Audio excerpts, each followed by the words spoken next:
Mengawali berita pertama, pemirsa Forum Rektor Perguruan Tinggi Muhammadiyah dan Aisyah atau PTMA berikan masukan kepada Presiden terpilih Prabowo Subianto dan juga Gibran Rakabuming Raka jelang pelantikan pada 20 Oktober 2024 mendatang. Gunawan Budianto selaku Ketua Forum Rektor PTMA mengatakan jangan memandang pendidikan sebagai beban negara karena pendidikan merupakan investasi untuk generasi masa depan Indonesia. Muhammadiyah itu sebetulnya sudah memberikan dharma yang demikian uh, luas kepada bangsa ini. Ya, jadi 27 tahun sebelum NKRI berdiri, Muhammadiyah itu sudah memberikan dharma terbaiknya buat bangsa ini dengan mendirikan sekolah-sekolah. Nah, tentunya itu menjadi berkembang dan sekarang kita memiliki 13.000 sekolah di seluruh Indonesia, mungkin 13.000 lebih. Yang kedua adalah 166 perguruan tinggi Muhammadiyah Aisyah. Dan alhamdulillah Muhammadiyah sangat mandiri. Proses ini tidak memberikan beban kepada APBN. Ya. Tapi kita murni bahwa kita ini kan Muhammadiyah itu membantu pemerintah. Karena mencerdaskan kehidupan bangsa ini merupakan amanat konstitusi yang harus dijalankan oleh pemerintah. Nah, Muhammadiyah sebagai salah satu elemen bangsa yang sudah eksis sebelum Indonesia merdeka, ini secara berkesinambungan telah mengeluarkan banyak effort, tenaga pikiran, dan biaya yang itu tidak membebani APBN. Kita terus bergerak demi kemajuan bangsa dan dalam rangka untuk meningkatkan kecerdasan kehidupan berbangsa dan bernegara.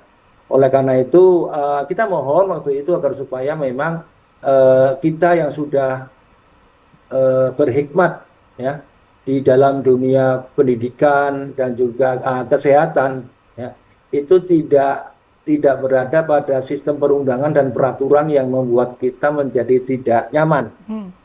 Artinya biarkan kita memiliki ataulah kita berikan kami penghargaan bukan dengan anggaran, bukan dengan bantuan, tapi berikan kami penghargaan dalam bentuk munculnya atau terciptanya produk perundangan dan peraturan yang berhubungan dengan masalah-masalah pendidikan dan kesehatan yang justru membuat Muhammadiyah itu nyaman, berbuat lebih luas untuk bangsa.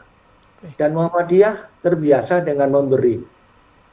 Tidak pernah Muhammadiyah mengharapkan imbalan sesuatu, tapi tolong dong bahwa kami ini juga perlu suasana yang sejuk, suasana yang ramah, suasana yang nyaman, sehingga kita tetap bisa melaksanakan program-program dakwah Islamiyah dan juga menjalankan filosofi Al-Ma'un.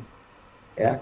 Kemudian juga ada beberapa hal yang juga menarik bahwa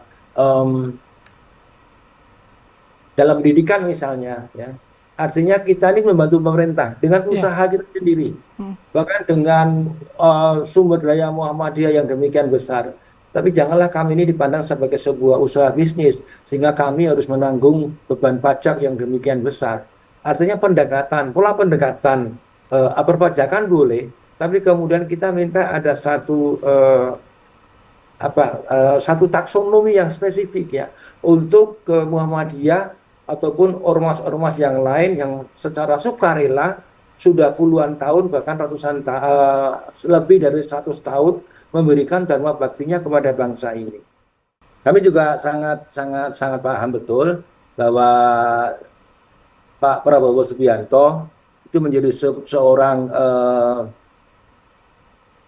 seorang yang ahli di dalam military strategik ya, karena melalui berbagai macam level pendidikan ya, kemampuan berbahasa asingnya juga bagus, negosiasi juga bagus, taktis, dan ini menjadi satu pemahaman bersama bahwa sebetulnya pendidikan itu bukan beban negara. Kalau selamanya pendidikan itu dianggap sebagai sebuah beban, dengan kemudian kita melihat sekarang ini bagaimana pendidikan semakin mahal, kemudian ada upaya-upaya untuk melepas tanggung jawab anggaran dari pemerintah. Saya pikir Pak Prabowo sangat paham bahwa pendidikan itu investasi. Sebagaimana sejarah pendidikan militer beliau yang menjadikan beliau sekarang menjadi salah satu ekspor strategi militer yang diakui dunia. Sehingga kami sangat berharap bahwa sumbang pemikiran para akademisi Muhammadiyah ini bisa menjadikan salah satu pertimbangan untuk memperbaiki ataupun kalau tidak memperbaiki untuk menambah kualitas lagi. Kualitas bagaimana kita menghadapi Indonesia Emas 2045. Artinya apa? Kita melihat sekarang ini kita menghadapi generasi stroberi. Generasi stroberi itu cantik di kulitnya doang, dalamnya lembek. Karena mereka sudah hidup enak serba instan. Ya. Berbeda dengan dulu. Kita lihat bagaimana Pak Prabowo ini kan generasi durian. Walaupun jatuh, pecah, diinjak-injak, tetap harum.